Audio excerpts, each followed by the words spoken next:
Welcome to the Fibromyalgia Podcast. I'm your coach, Tami Stackelhouse, and this is episode 124. Today, I have a special bonus episode for you. I'm sharing another of our stories of hope. Today, I'm interviewing Kim Osborne, who is currently a student in our Certified Fibromyalgia Coach training program. Kim came to me in September 2022, about a year ago, and she was really struggling and at the end of her resources and at the end of her rope. Kim had tried all the things she knew to try and had talked to everyone she could think of. She consulted with all of her providers and still didn't have the help she needed for her fibromyalgia. In fact, she felt like her life was shrinking, and many of the things that used to work for her to help her cope with her fibromyalgia pain and her symptoms really just weren't working for her anymore. Her rheumatologist gave her the advice that many of us have heard, which is, I bet you can guess, focus on your diet, eat well, and move more. Kim even became a health coach and a yoga instructor to learn all she could about nutrition and exercise. But at the end of it all, even with her training as a health coach, as a yoga instructor, even with eating a really clean diet and doing all that yoga, she was still feeling miserable, and her life kept getting smaller and smaller, which is when Kim reached out to me. Now, before Kim shares her story, I want to remind you that Kim is going to be sharing what worked for her. The information in this podcast is never meant to be considered medical advice, nor is it intended to replace consulting with a qualified physician or other healthcare provider. These are the things that worked for Kim. Please use this as inspiration, absolutely, and discuss what might work for you with your own providers. Now, let me introduce you to Kim. Kim lives outside Savannah, Georgia, with her husband, Tim. They have grown children and the joy of being Lolly and Papa to two beautiful granddaughters. Before her fibromyalgia diagnosis, Kim was the founder of a nonprofit, Hope for Savannah, and worked alongside families of children diagnosed with cancer. Several years ago, she also started a small wellness company, Turning North. She started this to help others make small habit changes that promote a healthier lifestyle. Kim is a certified health coach, a yoga instructor, and currently training to be a certified fibromyalgia coach. Helping others has always been an important priority for Kim, and coaching fibromyalgia clients helps to bring purpose to her own journey. Kim is one of the student coaches you can actually schedule a consultation with on our Find a Coach page. Just go to findafibrocoach.com. You'll also find that link on today's show notes page at fibromyalgiapodcast.com/124. Make sure you stay on after my interview with Kim for additional resources related to the topics Kim and I discussed today, as well as information on our next live Stories of Hope and Healing event. Hi, Kim. Welcome to the podcast. I'm so excited to explore your story for everyone. Hi, Tami. Thank you for having me. I'm excited. Absolutely. As you and I were talking before we started recording, sharing our stories has such power, and it can really help other people see that if not only I can do it, but you can do it, maybe they can feel better too. So I'm thrilled that you are here to be able to share your story. So like all good stories, why don't we start at the beginning? When were you, we don't have to go back that far. When were you diagnosed? I know that's not really where your story starts with me, but just to refresh me and for everyone else, when were you diagnosed? So I actually was not diagnosed until about 5 years ago, although I had very clear symptoms that started in 2005. Nice. Okay. So that is pretty common, right? We start to suspect, we start having symptoms, but then it can take a while to get a diagnosis. So that is very common. What happened between when you got your diagnosis and when you and I finally connected last year? I mean, those 5 years, were you handling things pretty well, or were you just kind of blindly going along? Like, what happened in those 5 years? Well, I can tell you now in hindsight that I wasn't handling things very well. Yep. And it wasn't for lack of trying. I worked just as hard those 5 years as I have this past year in healing. I just didn't have the right tools. I didn't have the right education on it. Didn't have a coach. Yeah. There was just so much missing. And so when I had met with my rheumatologist and got the diagnosis, and he and I were working together, I quickly realized that the 3 most commonly prescribed drugs for fibromyalgia were not going to be a good fit for my body and the way I reacted. So, he was very honest with me. He was very compassionate and kind. And he said, unfortunately, I always feel like I just don't have enough tools to give you guys. And he said, could you maybe think about trying just really focusing on what you eat, how you move, maybe try yoga. And I thought, okay, well, I can do those things. And so I did. I went to multiple yoga classes and I couldn't find a class that was the right fit for my body. And so I found a studio owner who was willing to train me to become a yoga instructor so that I could learn how that might help my body. And the best thing that came out of that were the breathing techniques and meditation. And those were pretty helpful at the time. But it just wasn't enough. And I found myself getting, it was just like a slow fade though. My life was getting smaller and smaller, was letting more and more things go. And it was a downward slide. Yes, very much so. I know that was the case for me and for lots of people. And, we don't always realize how bad things get because it happens so gradually. Like you said, that downward slide. And, sometimes we also don't realize because this is our everyday normal. Right. And sometimes it takes people from the outside to say, hey, that's not normal, right? Yeah. Or we begin to isolate in such a way that there aren't those voices coming to us saying that's not normal because we're just trying to hang on to, to everything we have. Yeah. And, I just got to a point where it all just sort of blew up for me and became probably the hardest time I'd had with fibro. Now, before we get into that, I want to rewind a little bit to something you said a minute ago, which was that the 3 FDA-approved meds for fibromyalgia you had decided really weren't for you. And I know the reason, but for the person listening who might not know that reason, what were some of those reasons why you just knew that wasn't the right path for you? Yes. So I had actually... before I had my diagnosis, I was in a job that was really difficult and was really struggling emotionally. And I went to my physician and, I'm crying all the time. This is really tough, and was prescribed an antidepressant and had a really bad reaction to it. And so when I went back and they said, well, I think it might be time for a new job for you because this is not working for you.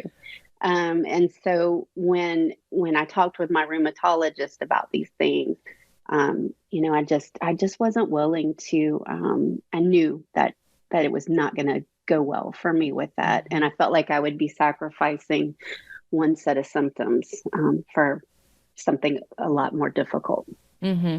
Right, right. So you're one of those people then who tends to get the side effects for listed meds. Check, check, check. You know? Right, right, Yeah. right. Okay. Just to set the stage there. That's great. Yeah. So when you and I first talked, it was September of last year, 2022. What led up to that? What got you to the point where you're like, okay, all that isn't working. I've got to do something else. Yeah. So, in thinking about our conversation today, I decided yesterday to go back and reread my journals and kind of get back in touch with where I was at during this time. And at the beginning of last year, so in January of 22, I had just started this prayer of uproot misinformation. And I would just pray to God about, please just uproot the misinformation in my life so that I'm not acting on things that just aren't true. And do not pray that prayer unless you want your whole life just. That's like praying for patience, right? Yes. Yeah. I don't recommend it unless you're ready to do the work. But um, I can go back in my journal and just see how layer after layer kind of started to be peeled back. And the first one for me personally was I had been using a couple of glasses of wine in the evening each night to help offset the pain. Sometimes two glasses became three.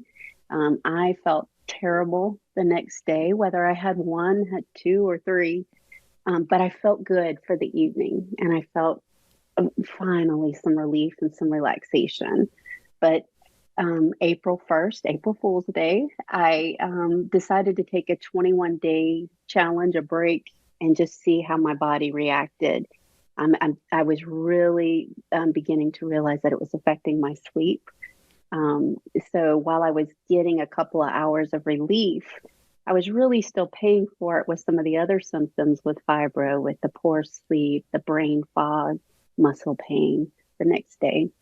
So I began, I stopped, and in that 21 days, I realized that I needed to explore that further. So I just kept it up. But I was struggling with pain. Man, was I struggling with pain, to the point that I couldn't practice some of yoga and some of the things that had been helping me. Um, and so, I go back and read these journal entries, and all summer, I was just, okay, I'm ready to do something different here. But there was this hopelessness that was really settling in because I felt like, I knew that the FDA approved drugs were not an option. I wasn't going to go back to using the evening wine as an option. And I was like, I'm out of cards. I can't, I can't do yoga anymore. I was practicing my breathing, but I just felt really limited. And so the we talked about that too, like the life becoming smaller and smaller, and the pain was just getting so incredible, that I just started Googling anything I could find, hope with fibromyalgia. Like just, and it was really hard though, for me to find, I didn't know that my community was out there. And that's when I came across your podcast. And I was immediately, like on the first episode, I was so drawn in because you spoke with such joy. And but it wasn't that toxic, false positivity. It was spoken, there was something that was ringing true so much in my ear. It's authentic. Your story. And again, I'm just binging these podcast episodes now because there were a lot out. And I began to learn new ways and new thinking and things I had not been exposed to from any other healthcare provider, who had, because they didn't know these things. Mm-hmm. So I began to, okay, here's more information that maybe I need to learn. So after binging all the podcast episodes I sent you an email and reached out, and then we got to talk. And that was probably the first time I had felt hope that not just that I could maintain, but that I could get better. Mm-hmm. Yeah, and that's such a powerful thing, right? Like so often we're just trying to not get worse. You know? Like how do I tread water? How do I hang on with my fingernails? You know, how do I just not get worse? Yeah, and it really affects your thinking. It affects your mood, your attitude, like just in when you're thinking about your future and you're thinking about this is only going to get worse, and you already feel like you're at your limit. That's not a good place to be in. Mm-hmm. Yeah. Now, I remember when you and I talked, one of the things we talked about was, should you just work with a coach or should you take the Certified Fibromyalgia Advisor program? And I remember telling you, Kim, your doctor told you to try, nutrition and yoga. So you became a health coach and you became a yoga instructor. So clearly you need to take the class because this is just how you do things. Yes, you definitely had your had the insight into the way I think very quickly.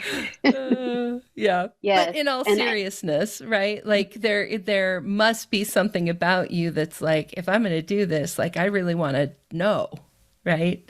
Not just the surface yeah. stuff, but I want to dig in.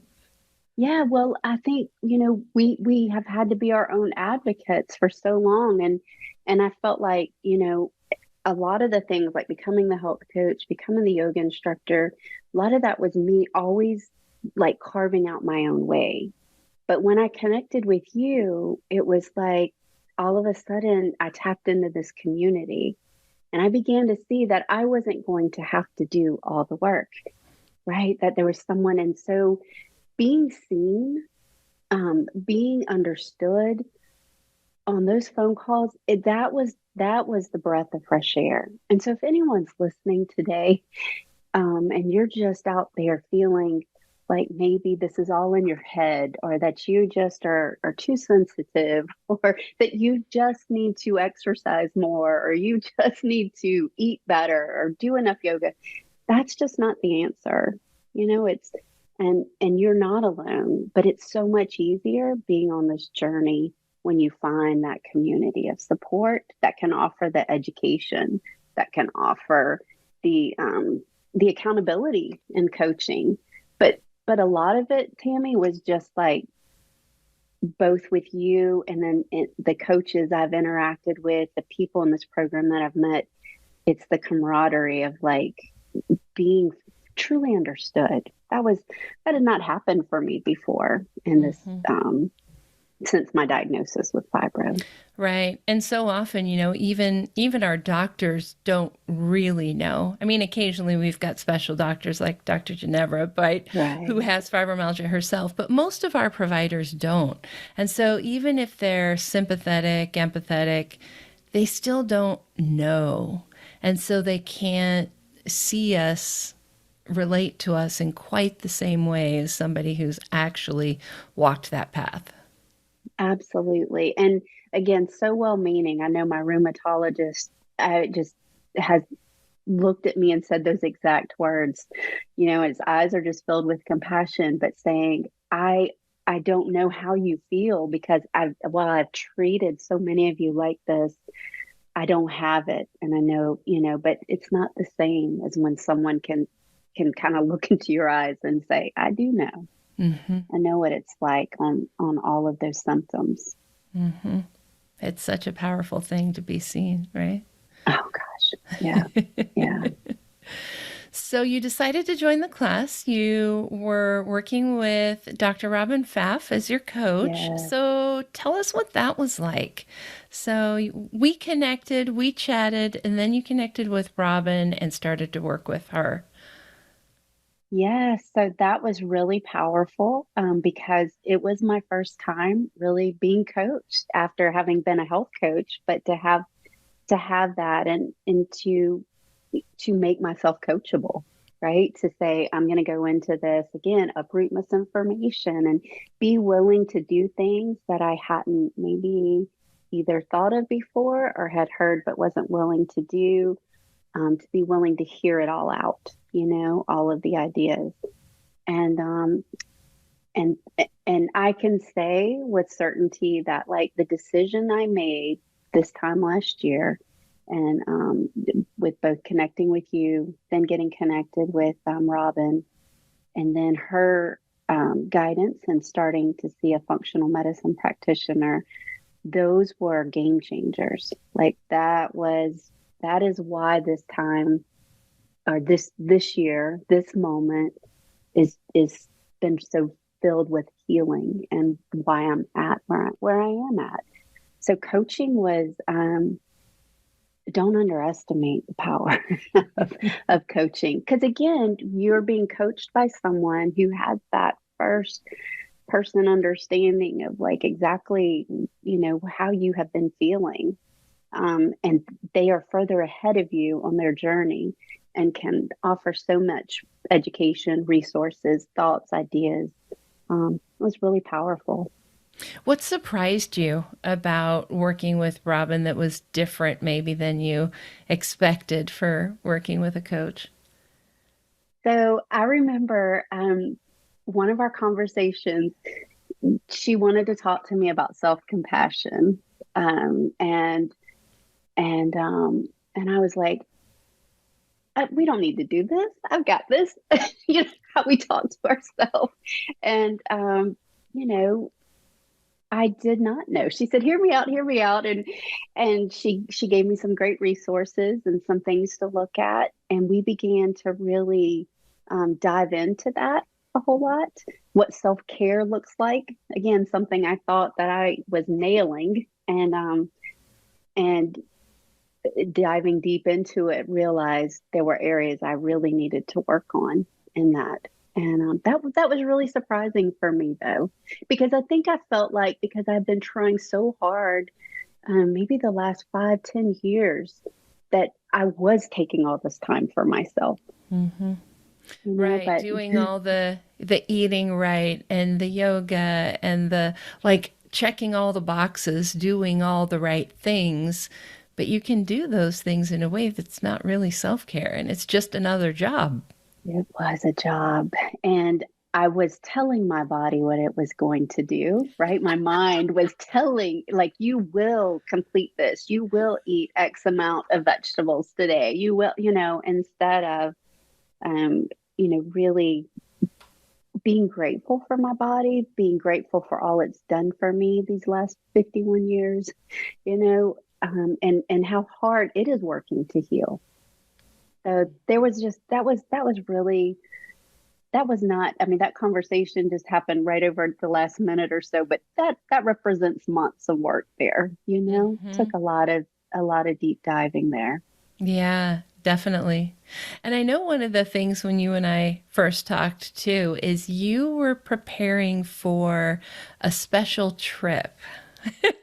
Oh. And you and I did a lot of talking about how you could do this trip in a fibro body and hopefully still be kind to yourself. Wow. October 22. Yes, I had plans for, it was a trip that was only about 3 hours away in the car, 2 nights away, and it felt completely undoable. It was something I wanted to be looking forward to. I was going to one of my favorite places that I enjoy, seeing some of my favorite people. But I just could not stand the idea of being in so much pain and being so uncomfortable, away from home, away Mm-hmm. from those things that I had learned here, how to be comfortable. But yes, we did a lot of coaching around getting ready for that trip. And how did that trip go? I know we'll talk about how the trip went this year, just as a contrast, but to set the stage, how did it go with all the preparation we did and talking that we did and planning? Yes. So it was a lot of work. It was a whole lot of work. and I had to come back early. I was only able to stay one of the 2 nights, and I did it. I did go down there. I did see my people. I did get to go to one of my favorite places, but it was all really shrouded with the pain, the discomfort, the sleep issues. It was just a tough time. I was really proud of myself though for trying. There were some things that I did put into place. I had a few tools in my toolkit then that I put into place and tried. And I think that's what made it that I was even able to stay one night. But yeah, it was a tough trip. And most of the work that you did with Robin and in the class with me happened after that trip. So this trip really was a good example of your before. Yes. Yes. Yeah. Yes. Yeah. So then what happened? Let's just jump ahead. How was this year? And then we'll talk about how you got there. What was this year like? So this year was so much better. It was to the exact same place, 3 hours away, and seeing the same people, actually going to the same little favorite place I have, it's in St. Augustine. And,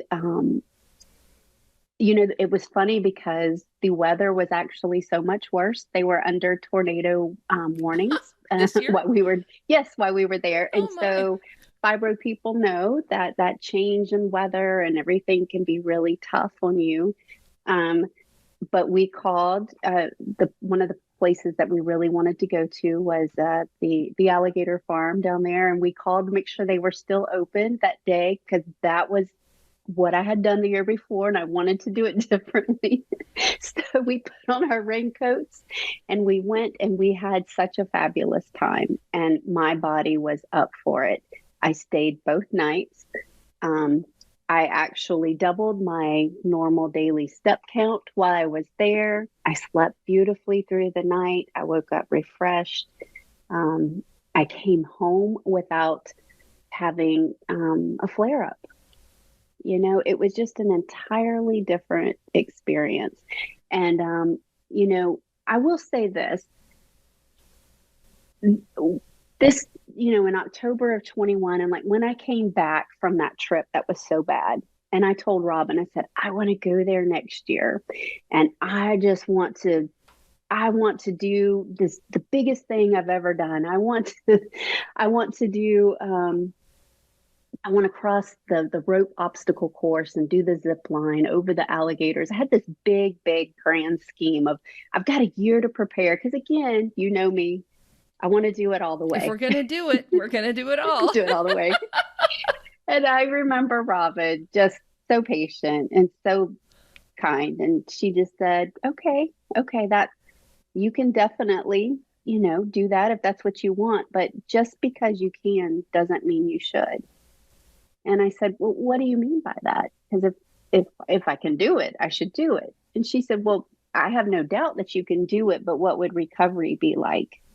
45 minutes on a rope obstacle course, 30 Right. feet up in the air. What is that going to look like?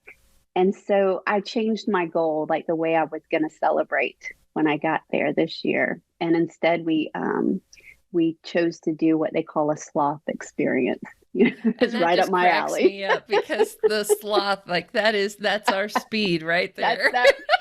It was definitely the best choice to make because again, all the steps and all the things that had to be done, but it was kind of also pretty incredible to get to feed a creature from the rainforest directly, giving him apple slices and it right into his mouth. And it was something I'll never forget. And it was the perfect way to mark that.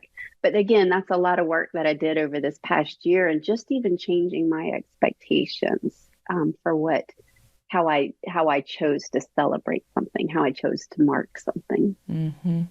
So going from that difficult trip to this year, having it be the trip that you wanted it to be, that we so often underestimate what we can accomplish in a year. right? We never hit it right. We either think, oh, I'll be able to do all the things, right? The obstacle course, the zip line, like the whole thing. Or we think, I'll never get there, right? And so Yeah. that's one of the reasons why I wanted you to share your story today, was to show really just like we actually can do a lot in a year, and that year So is going to much. go by quick, and that year is going to go by anyway, right? Like next year is going to come around just like clockwork, and it could be a better year or it could not. And it just depends on Yeah. what you do between now and then. Yeah. I think the saddest thing would have been if I was to open up my journal today and see the same plea as I was, or the same prayer I was praying at a year and a half ago now, for change, and to have not done that. Mm-hmm. You're right, because a year went by and I could, again, and it had nothing to do with how hard I was working. So I could have been continuing to do the same things and gotten the same results. Or I could have actually stepped out and tried something that other people were saying works. And I knew that what I was doing on my own in and of itself was just not working. And a lot of that was because, trying to just say that the yoga and the eating well, my plan, those are still very much a big part of my wellness journey, but they're just small little pieces in that puzzle, because there's not just one thing, and we're probably not going to find it on our own. We need support. We need the guidance. So having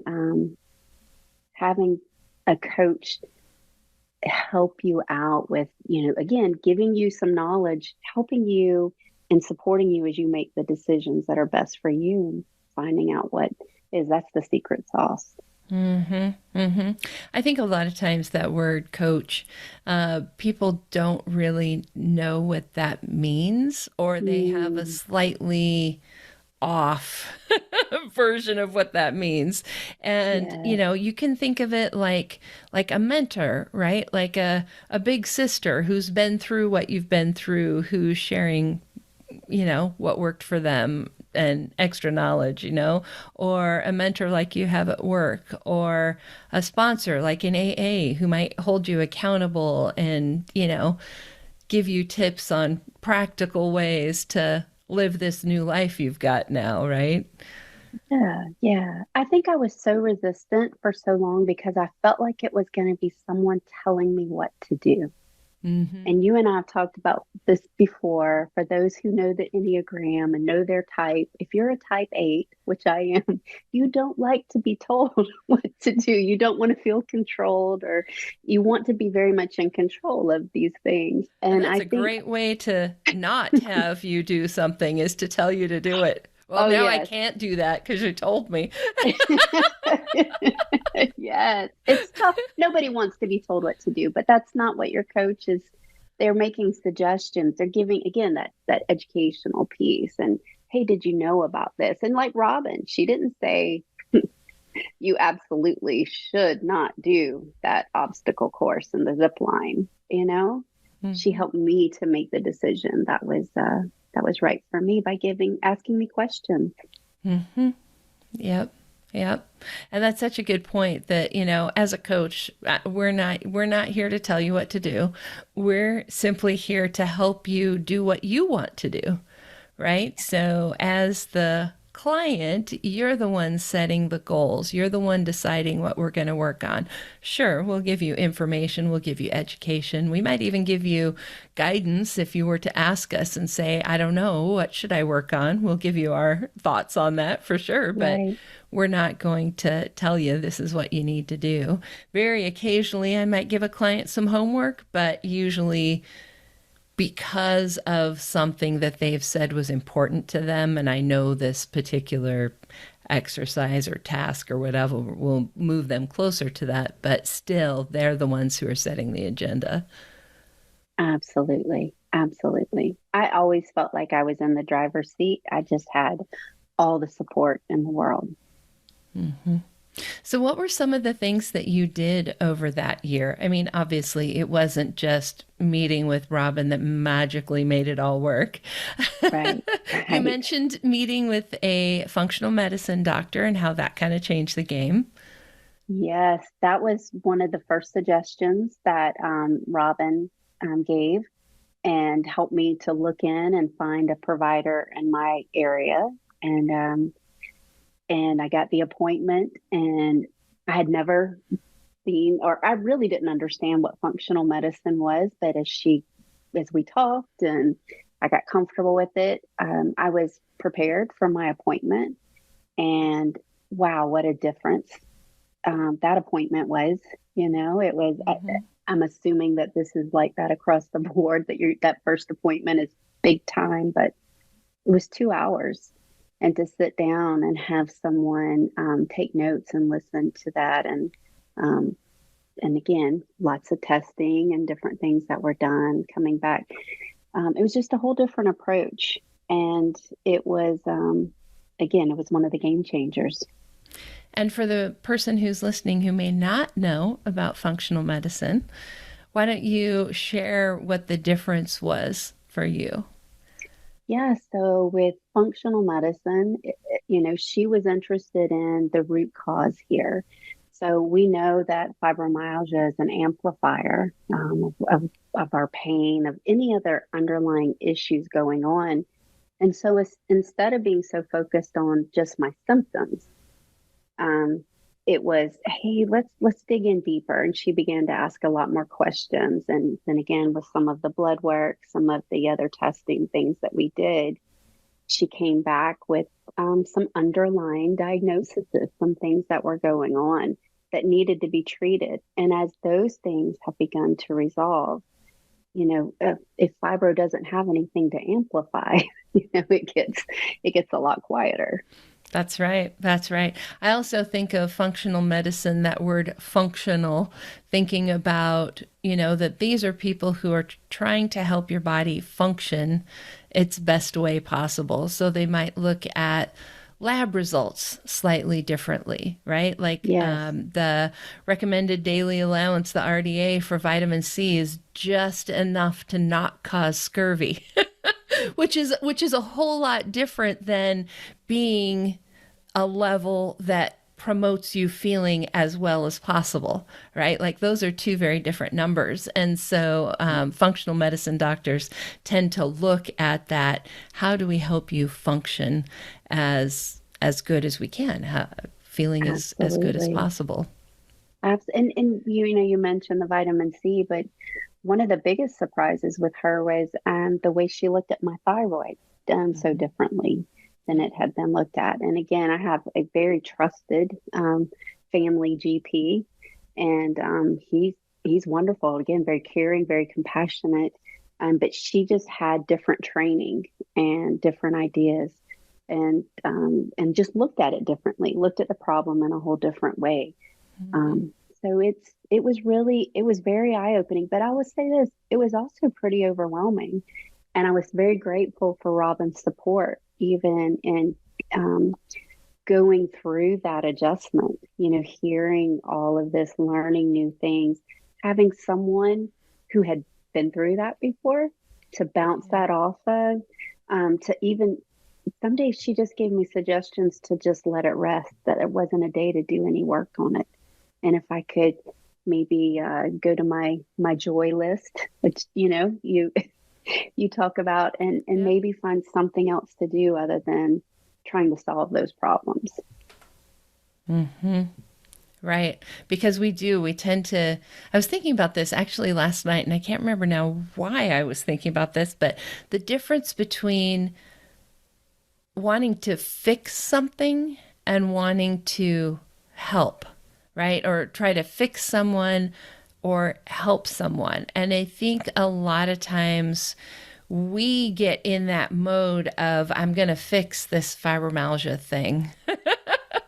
Right? And we get in this like fix it mode, which is different than how can I help myself feel as best as I can feel, right? I think there's this subtle difference between there's something wrong with me and that's broken that needs fixing, and that's kind of true, but also your body is amazing and it just needs support to be able to do what it would naturally do, which is heal itself.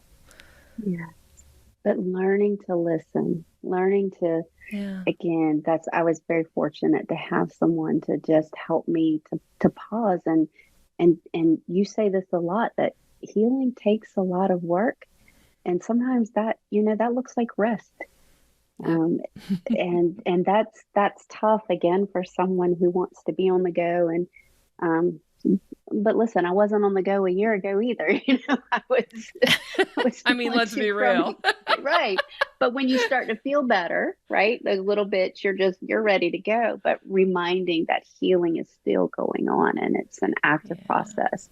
But there was a lot of points that I needed to be reminded to just rest in this and to trust that my body was healing, but my mind and body just kind of had to agree on that, to just take a beat.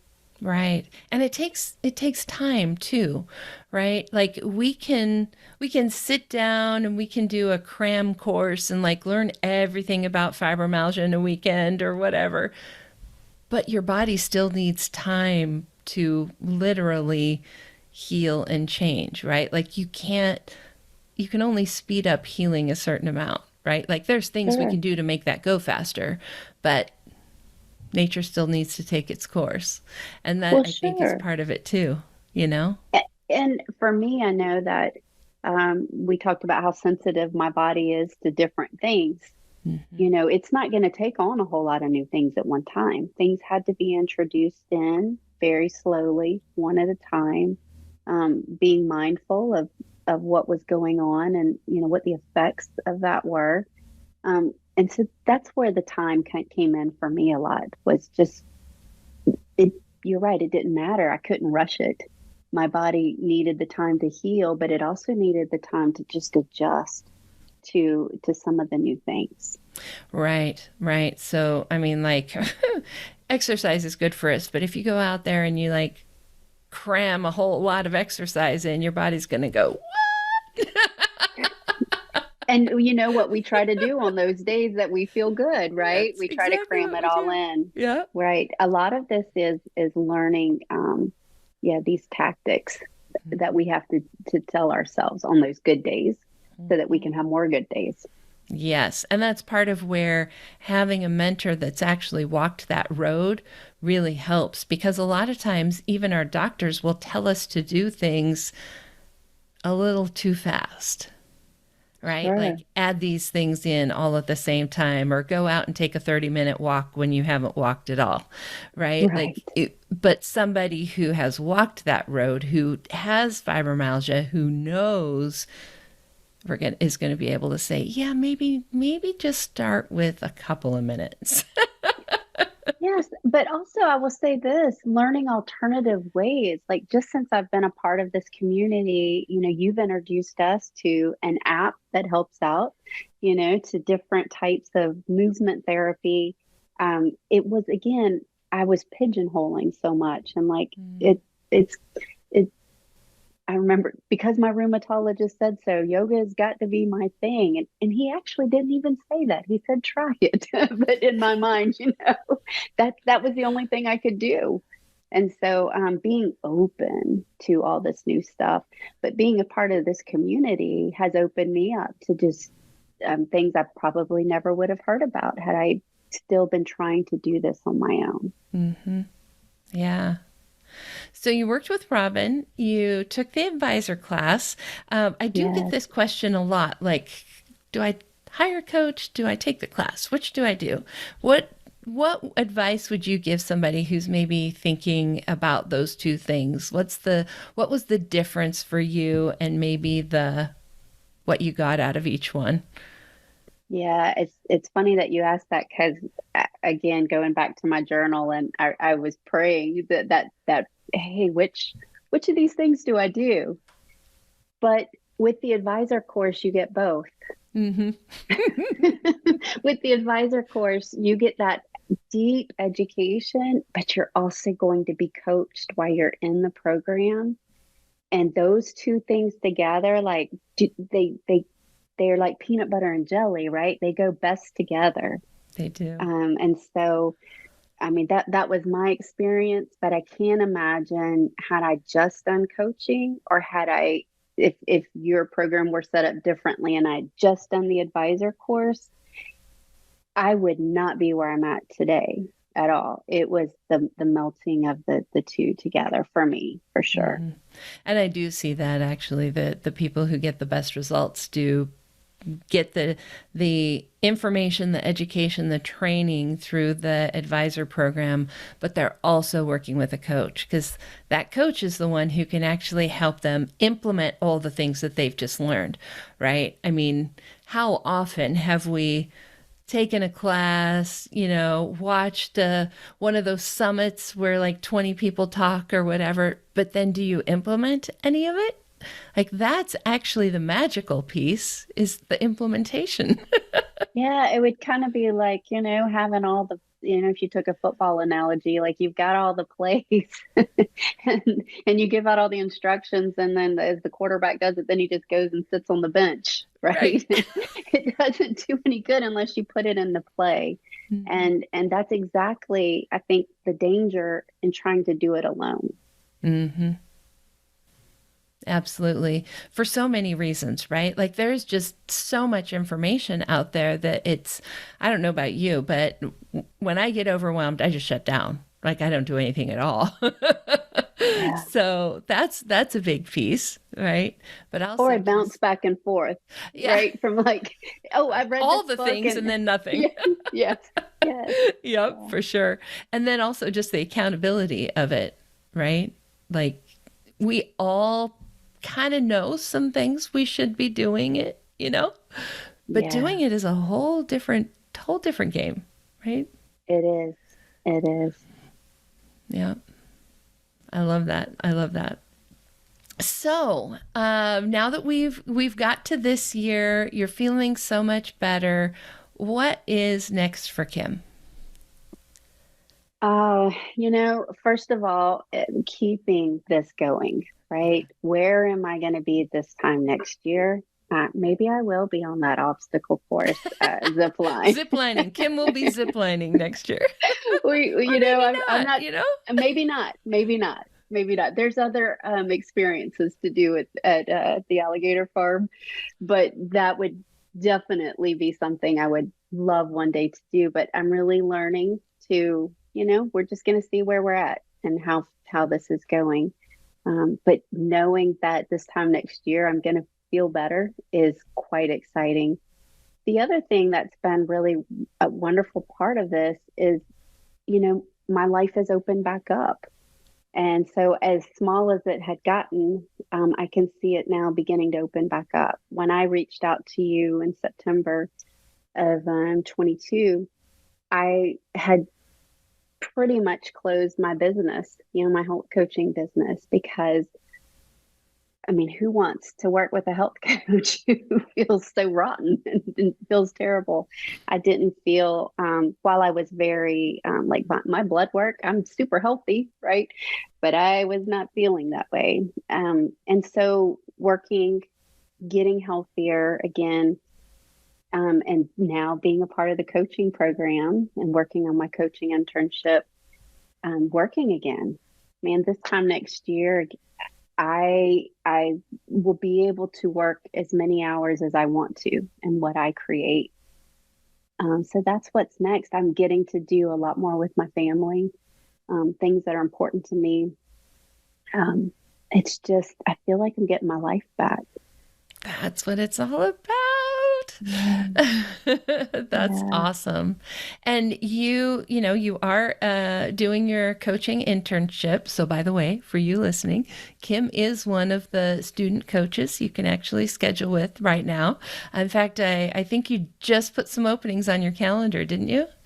I did, because I have the energy for, as more opens up, I'm ready to open up more appointments. That's awesome. And you've already started working with some people. What Yes. is that like now?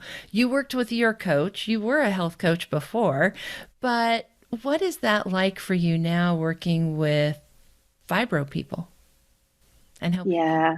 Yeah. I think, all my life it's just been really important to give back.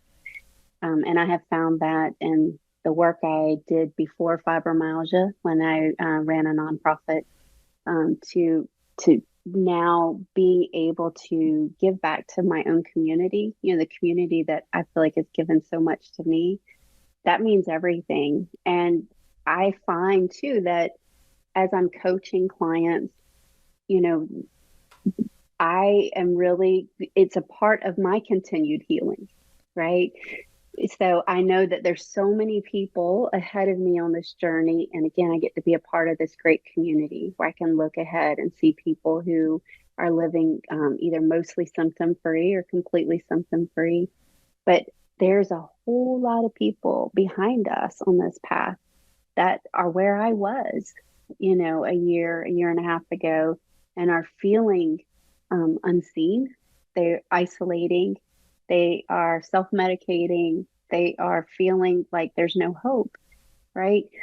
I want to be a light. I want to be able to go back and shine a light in someone else's darkness. And just to say, first of all, to say, I'm here, right? I see you. I get it. But, there's hope. And the really unique thing is that you and I both know that there's not just one thing we're going to do that's going to make us feel better, right? We have to create this toolbox of all the different little pieces and the things, but it's going to be unique for each of us, right? What that looks like can just, you're going to tweak it and it's going to look different. And so I really enjoy helping people discover those things. And I want them to know that whichever coach they work with on the Find a Coach page has all of that information that they can help guide them on this journey. And so I just think it's really exciting to be it, because there's so many of us, Tami. There's so many people though who are just suffering in silence, and they need that light. They need to know that there's hope. And you don't need to know how it's all going to happen or what it's going to look like a year from now. I think the first step is just maybe it's time to try something different. Mm-hmm. Have a new conversation. Yeah. Try something new. Be open to possibilities and open to, things that seem like it's so surprising to me how often something that I think shouldn't make a difference really does. I don't know if you've discovered that yet, but there have been a lot of things where I'm like, wow, is this like magic or something? Because I don't think it should help this much, but it really does. Yeah. I think, I keep a list of things that are like, the 25 things that will help 4%, right? Because my high school math teacher, college math teachers will tell you I'm not great at math, but I know that if I have 25 things that help 4%, we're talking 100. Yeah. And so, but the cool thing is that some of those, they might help 1 or 2%. But some of those are, like you say, they're the big piece of the puzzle. And you just kind of stand back and you're like, wow, that was a good move. Mm-hmm. And again, things that I have found in this past year, everything that's on that list, with the exception, like I said, of the healthier eating and the movement, were not anything that any of my conventional medicine providers had talked to me about, because again, they just didn't know. Mm-hmm. Yep. Y'all, there is so much that can be done to improve fibromyalgia. I'm telling you, this is not, it's not, I'm going to say what I mean and then I'll explain what I mean. So this is not a hard thing to treat. What's hard is finding somebody that has the information and the expertise to be able to educate you and your providers on those things that are going to make a difference. But once you have that expertise, fibromyalgia is not really that hard to improve. I see it every day. That is stunning to me. And if you had told me that, like, say, a year and a half ago, but I shouldn't be surprised because, like I said, I had two specialists who again looked with so much compassion and said, I just don't know how to treat you. One of those I saw again this year at the yearly visit, and she was so taken aback because she only sees me once a year. Mm-hmm. She was so taken aback at how much I had changed in a year.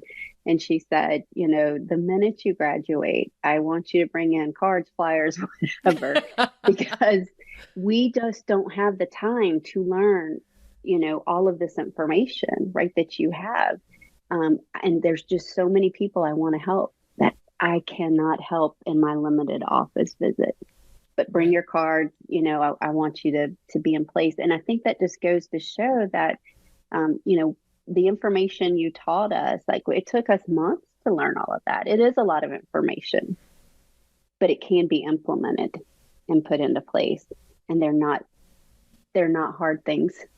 And especially for someone like me with the sensitivities, like, if I can do these things, right, anyone can do these things. Right. And the way the puzzle looks for each person, as you said earlier, is different, right? Kim's puzzle does not have a piece that says medication on it, but some people it was certainly an important part of my journey, right. Going on medications for a while so I could eventually not be on those medications. But everybody's puzzle looks different, and having that support and that guidance and somebody who knows not just what worked for them, but like, here's what other people have tried. Here's what worked for other clients. Here's what, my other coach friends have shared about, right? I think that's one of the coolest things about our community is we're not just tapping into one person's information, right? Not even mine. Like, we're a collective, and people are always bringing in new things that I've never heard of. So. Yeah. I love that on the coaching calls to hear those things. And I do want to clarify that it's not that I'm against prescriptions or it was just those three specific ones that weren't a good fit for me, because my functional medicine provider actually suggested a prescription for LDN. That has been a huge game changer for me. Low-dose naltrexone. We're going to be doing an episode on that in the future, y'all. I know that's you exciting. Hear me talk about that a lot, but we're going to devote an episode to low-dose naltrexone. Yeah. Yes. So you're right. It is finding how each of us are just, we are unique creations.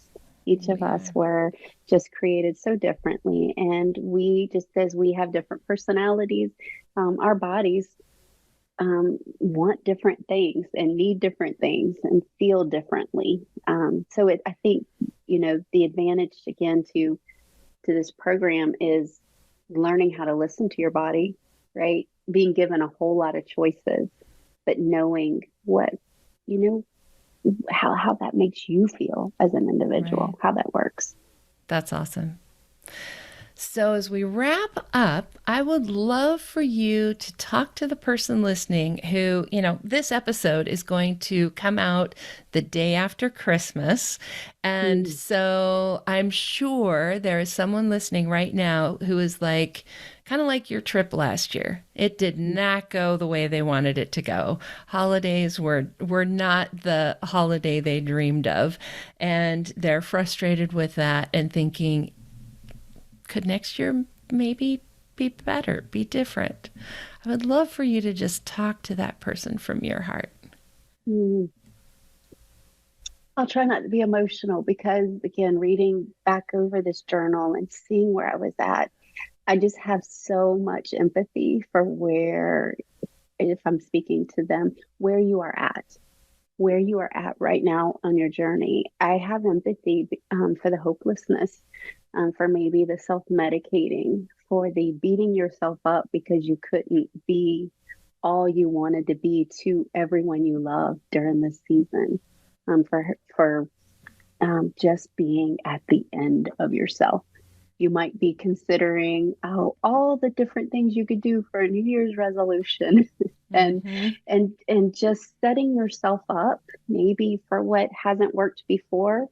It's probably not going to work again, right? But the whole uproot misinformation, maybe just be willing to reach out and ask for help from people who have been where you are and are not there anymore, right? Who are ahead of you on that journey.